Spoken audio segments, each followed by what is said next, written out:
G'day, Tiny here from Off Tap Brewing. How you guys doing today? Let me get you settled in there like that. Alright. Today I'm going to be putting down to ferment my big beer. What I've changed my mind to do is, well, Kesbar sort of helped me out with that idea. Cheers, mate. If you don't know Kesbar, get to know him. He's down the bottom, he's back on the interweb. His link is down below. So are a lot of other good people who shoot homebrew videos. A lot of good information down there. Go and check out the more info section. Okay, so what I'm going to do is I'm going to use a SAF US 05. I'm actually going to make a starter out of that. I'm merely going to use table sugar as my fermentable in there. So what I'm going to do is I'm going to put some water in there, fill it to about 2.5 litres, pour the yeast in. This time I'm going to do it a little bit differently. I'm going to let it rehydrate first in there, and then I'm going to add the table sugar and shake it up. So hopefully by the Savo, this will be nice and this will be good enough to go over 2 batches. If not, well then I'll have to do it tomorrow. I'm also going to do a yeast starter with a wine yeast, SN9, which I'm going to use wholly and solely on the other big beer. So the first big beer, I'm going to start with US 05, which was the idea, to start it with this, and then wait till this dies, and then go with this. But the big beer didn't turn out to the 19% that we'd hoped. So the other part of Kesbar's idea was to dextrose it up. Very simple process. I've got reverse osmosis water, which I will use. Actually, I better sanitize that, eh? Got my sanitizer that I use for my hydrometers, which I use over and over and over. And a mate of mine actually put me on to a friend of mine that I've known for 20 odd years, put me on to something. He saw my tips in 5 minutes, and he doesn't make YouTube videos or anything like that, but he saw the tip video, and he said the best part about this tip about keeping your hydrometers in the fridge in a bottle of liquid was that you can't drop them. They can't fall out of the cupboard, they can't fall over, they're just safe. So he really liked that tip, so it's a bit of good feedback. Shall we sanitize this bad boy? Sanitizing.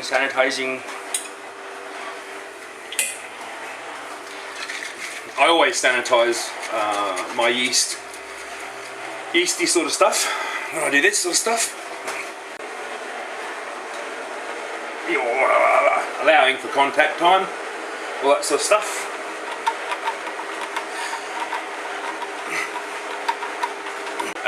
As I said, yeah, just going to use straight out reverse osmosis water, and then let it hydrate, and then put some table sugar in there. See how that works. These monsters, they were $4 each. I went to get some more of those, and then I saw the plastic ones, and they've got a really good grip on them. I don't know why I'm babbling on with this bullshit. Oh yes, I do. Contact time. Alright.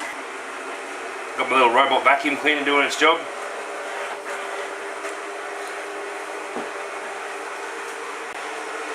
It's doing a pretty good job actually.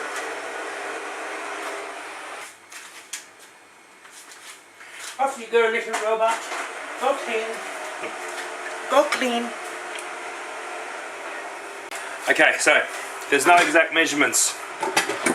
Oh, sorry. There's a dirty kitchen. I'll repeat that. There are exact measurements, but I don't use them. I just go with the flow of the water and the sugar.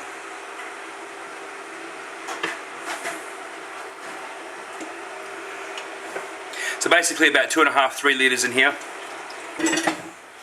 Okay, reverse RO. Don't forget that foam stuff.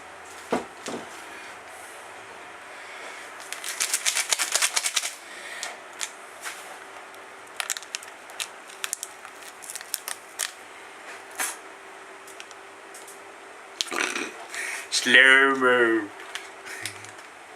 That was for you guys. Bung that yeast in there. Bung her all in. Make sure you get it off the sides.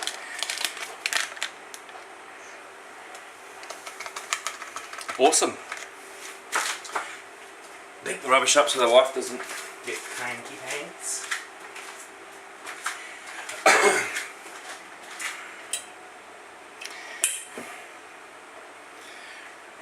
Rehydrating. Okay, so that's just basically going to dissolve, rehydrate itself.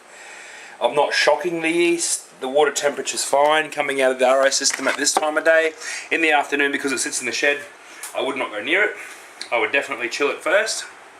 So I'm going to go and find another one of these containers so I can get the other stuff going. It's had rum in it, so it's pretty clean on the inside. But I will rinse it out in some hot water and I will sanitize it. Sanitizing twice in a row. Gosh. I came across these really cool funnels. They've got a little divot in the side there, so when you're pouring it into bottles, if the bottle sits there, it can expel air while you're pouring it in. You don't need to keep going.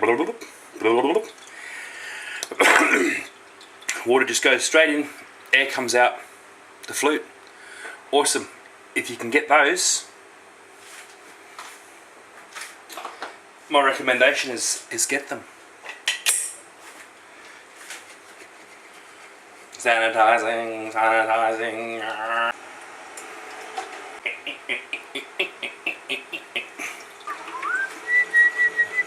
Looks like it's got nutrients in it.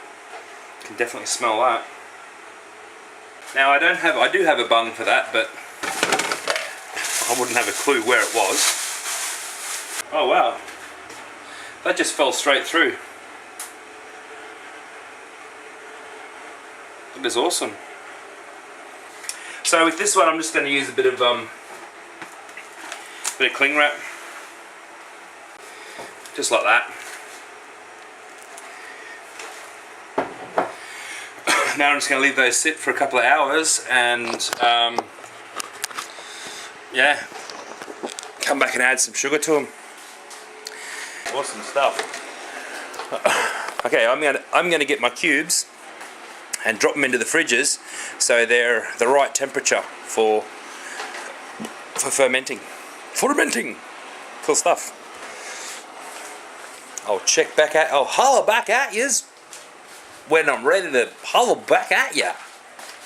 Say like if nobody's buying them, but I read a little more. Like the first time I used that SO4, I just pitched it like I would a Cooper's yeast, fucking let it rip, and it worked. It was a little slower to cut in, but I was reading a little more on the fermentus thing, and of course you can do do a hydration, but then the other thing on the site, because I was lazy, I brewed a beer yesterday, and that's the beer fun Friday video I checked out there, but I brewed another one yesterday, but the other way they said to do it was evenly sprinkle it on, let it sit for a half hour, and then stir it in. And man, that beer is downstairs. It's fucking insane. It's one of the craziest fermentations I've had yet, and the temperature is, not out of control or anything, but it's just incredible what's going on. I'm going to tape it. There's so much activity going on in that fermenter. Yeah, your yeast, it sort of dies when you pour it in there.